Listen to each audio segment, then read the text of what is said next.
জগদ্ধাত্রী পুজো উপলক্ষে রবিবার দিন আসানসোলের কন্যাপুর প্রগতি সংঘের উদ্যোগে আয়োজন করা হয় এক মনোজ্ঞ বসে আঁকা প্রতিযোগিতা।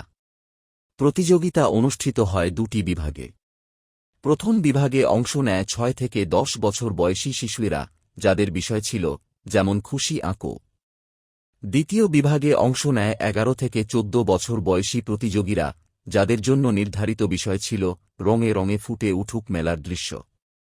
দুটি বিভাগ মিলিয়ে প্রায় 100 জন ছাত্রছাত্রী উৎসাহভরে অংশগ্রহণ করে এই প্রতিযোগিতায়। পুজো উদ্যোক্তাদের বক্তব্য অনুযায়ী প্রতি বছরই এই অনুষ্ঠান আয়োজিত হতো, তবে কিছু কারণে কয়েক বছর ধরে তা বন্ধ ছিল। এবছর আবারও সেই ঐতিহ্যকে ফিরিয়ে আনা হয়েছে। দিনের শেষে দুটি বিভাগের সেরা প্রতিযোগীদের কন্যাপুর প্রগতি সংঘের পক্ষ থেকে পুরস্কৃত করা হয়।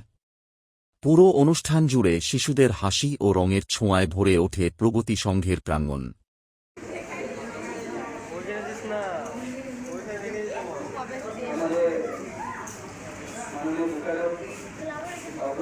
জগদ্ধাত্রী পুজো উপলক্ষে প্রগতি সংঘের পরিচালনায় আমরা অঙ্কন প্রতিযোগিতার আয়োজন করেছিলাম। ক বিভাগ 6 থেকে 10 বছর বয়সী বাচ্চাদের জন্য বিষয় যেমন খুশি আঁকো, এবং 11 থেকে 14 বছর বয়সী বাচ্চাদের জন্য বিষয় হচ্ছে রঙে রঙে ফুটে উঠুক মেলার দৃশ্য, এবং এটি প্রগতি সংঘের পরিচালনায় অনুষ্ঠিত হচ্ছে। কি প্রত্যেক বছরে হয় না এবছর? না, এটা আগে হতো, মাঝখানে বন্ধ ছিল। এটা এই বছর থেকে আমরা আবার চালু করলাম। কতজন পার্টিসিপেট করেছে? এখন প্রায় 89 জন আমরা পার্টিসিপেট পেয়েছি, ক আর খ মিলে।